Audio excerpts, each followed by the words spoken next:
राज्यसभा सांसद सुभाष बराला जींद में कार्यक्रम में शामिल होने पहुंचे। इस दौरान उन्होंने सरकार के विकास कार्यों का बखान किया।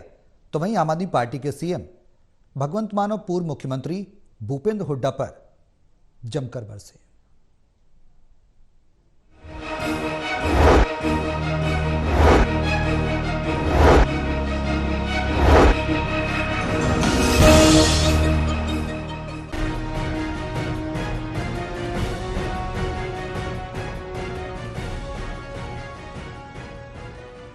राज्यसभा सांसद सुभाष बराला जींद में कार्यक्रम में शिरकत करने पहुंचे और इस दौरान उन्होंने सरकार के चलाए जा रहे विकास कार्यों का बखान किया। तो वहीं आम आदमी पार्टी के मुख्यमंत्री भगवंत मान और पूर्व मुख्यमंत्री भूपेंद्र हुड्डा पर जमकर बरसे। सुभाष बराला ने कहा कि भूपेंद्र सिंह हुड्डा को अब राजनीति छोड़ देनी चाहिए और अब सिर्फ हुड्डा साहब को अपने ही हल्के के लोगों के बीच में रहना चाहिए।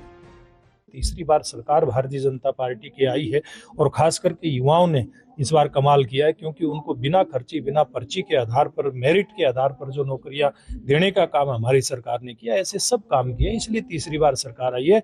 अब हुड्डा साहब को मुझे लगता है कि अपना राजनीति छोड़ छाड़ करके अपने क्षेत्र की जनता का ख्याल करना चाहिए और भविष्य में कैसे हमारी सरकार काम करती है निश्चिंत होकर के देखते रहना चाहिए। इसके अब मैं कह रहा हूँ ना, हुड्डा साहब को आराम करना चाहिए। हुड्डा साहब आराम की मुद्रा में, मुझे लगता है मेरे कहने की जरूरत नहीं है, वो चले गए हैं, इसलिए तो उनकी पार्टी अब तक कोई अपना विधायक दल का नेता यानी कि नेता प्रतिपक्ष भी चुन करके देना हरियाणा के विपक्ष को उनकी जिम्मेवारी है। न ही प्रदेश का उनका नेतृत्व, न ही देश का नेतृत्व इस काम में अभी कामयाब हुआ है, लेकिन बड़ा जरूरी है, लेकिन विफल हुए और विफल ही रहेंगे। सुभाष बराला का हमला आगे भी जारी रहा। उन्होंने कहा कि भूपेंद्र सिंह हुड्डा आज आराम की मुद्रा में चले गए और पहली बार कांग्रेस अपना विपक्ष का नेता भी नहीं चुन पाई। जो कांग्रेस के नेता ये बात कह रहे हैं कि बीजेपी के नेताओं को ईवीएम की पूजा करनी चाहिए, तो ये बात ठीक नहीं है, क्योंकि कांग्रेस के विधायक अब की बार पिछली बार से भी ज्यादा चुनकर आए। हरियाणा की जनता ने बीजेपी को जीत का आशीर्वाद दिया। ये बात हुड्डा साहब को समझनी चाहिए और जनता ने जो जनादेश दिया उसको स्वीकार कर लेना चाहिए। देखिए, अब हुड्डा साहब को कहने का कोई अधिकार नहीं है। हरियाणा की जनता ने 2014, 2019 और 2024 तीन बार भारतीय जनता पार्टी को जन समर्थन दिया है, अपना आशीर्वाद दिया है, मैंडेट दिया है। इसलिए हुड्डा साहब तो अब वो खिसियानी बिल्ली खंबा नोचे वाली कहावत को सिद्ध कर रहे हैं। वहीं सुभाष बराला ने कहा कि हरियाणा विधानसभा को नए स्तर पर बनाया जाएगा, क्योंकि आगे 2029 में विधायकों की संख्या भी ज्यादा बढ़ेगी, जिसके कारण जगह भी ज्यादा होनी चाहिए। उन्होंने कहा कि पंजाब के नेताओं को नई विधानसभा को लेकर अनाप शनाप बयान देने की आदत बन गई। भारत देश एक संघीय देश है और SYL के ऊपर हरियाणा का अधिकार था, है और रहेगा। पंजाब के मुख्यमंत्री भगवंत मान को ऐसे बयान देने से बचना चाहिए।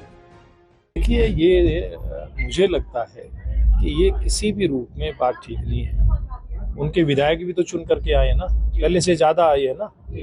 अगर उनके विधायक भी पहले से ज्यादा चुन करके आए तो वो भी इसी ईवीएम से निकल करके आए हैं। ये हरियाणा की जनता का मैंडेट है। हुड्डा साहब इसकी टीम को पूरी तरह से समझना चाहिए।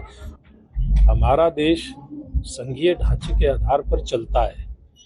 पंजाब, हरियाणा, हिमाचल, चंडीगढ़ ये एक ही प्रांत का कभी हिस्सा हुआ करते थे, इसलिए चंडीगढ़ के ऊपर भी, SYL के पानी के ऊपर भी, बहुत सारी चीजों के ऊपर हरियाणा का अधिकार था, है और रहेगा।